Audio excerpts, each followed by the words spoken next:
Ils s'appellent Augustin, Flamine, Chloé ou encore Louis Osten. Et ce dimanche après-midi, ils ont décidé de sortir dans le froid pour rejoindre la Marche pour la vie, comme chaque année depuis 2005. Ce qui marque aujourd'hui, c'est le nombre de jeunes présents. Parmi eux, Constantin et Mayol ont choisi de s'engager comme bénévoles alors qu'ils participent à la Marche pour la vie depuis tout petit. Quand il y a autant de jeunes, quand il y a autant de dynamisme, autant de vie, on peut dire ça comme ça, c'est vrai que ça peut attirer des personnes et je pense qu'elles peuvent être charmées par le fait qu'effectivement il y ait ce mouvement aussi solidaire et aussi vivant finalement. Certains sont venus ici pour accompagner leurs enfants. J'essaie de me battre pour la vie, surtout pour mes enfants et aussi pour nous, pour qu'on puisse un peu nous protéger nos enfants et protéger nos familles. D'autres encore, comme Madeleine, sont ici parce que leur métier touche à des questions en lien avec la vie. Moi je suis médecin, je suis pédiatre, mais je suis aussi médecin en soins palliatifs chez les enfants et chez les adultes. Et donc je me bats pour la vie chez les petits, même au niveau du diagnostic anténatal pour ces enfants qui ne vont pas vivre parce qu'ils ont des maladies incurables, mais qu'on peut quand même accueillir à la naissance, mais aussi aux toutes fins de vie chez les personnes plus âgées. C'est pareil, je voudrais qu'on les accompagne et qu'on les tue pas. Mon métier c'est pas de tuer, c'est de les accompagner. Et ces heures, ces jours qu'on accompagne, ils sont hyper précieux. Cette année, les marcheurs sont réunis pour manifester leur opposition à deux actualités, la légalisation de l'euthanasie et du suicide assisté et l'inscription de l'avortement dans la Constitution prochainement débattue au Parlement.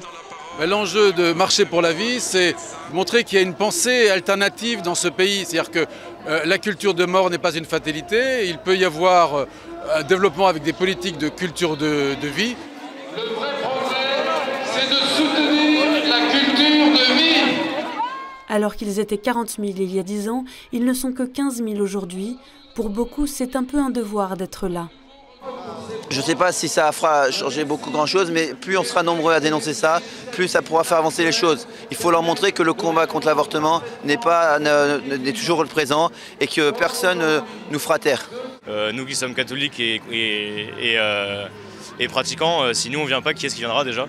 Malgré le fait qu'il y ait une image qui est assez décriée, comme on a pu le voir quand on s'est un petit peu fait siffler tout à l'heure, et bien en fait je pense que c'est un combat qui peut rejoindre chaque être humain à condition de vraiment pouvoir discuter. Pour Pascale Morinière, présidente des associations familiales catholiques, la cause de la vie ne s'arrête pas à cette manifestation. L'intérêt de la Marche pour la vie, c'est que c'est une vitrine une fois par an. Une fois par an, on va dire dans la rue, à la face de tout le monde, on ne se satisfait pas du cadre législatif actuel et en plus on aimerait qu'il ne dérive pas davantage encore. On a bien conscience que la frontière entre le bien et le mal ne passe pas entre nous et les autres. La frontière entre le bien et le mal, elle passe au milieu de chacun de nous. Donc c'est chacun de nous qui doit se mobiliser pour soutenir la vie, pour prendre soin des mères, des futures mamans, mais aussi pour prendre soin des plus âgés d'entre nous, d'aller visiter nos parents âgés, nos voisins âgés qui sont dans les EHPAD, d'aller soutenir toutes ces personnes. C'est pas le tout d'être là une fois dans l'année, mais aussi d'être conscient qu'il y a un enjeu pour tout ce que nous portons au quotidien.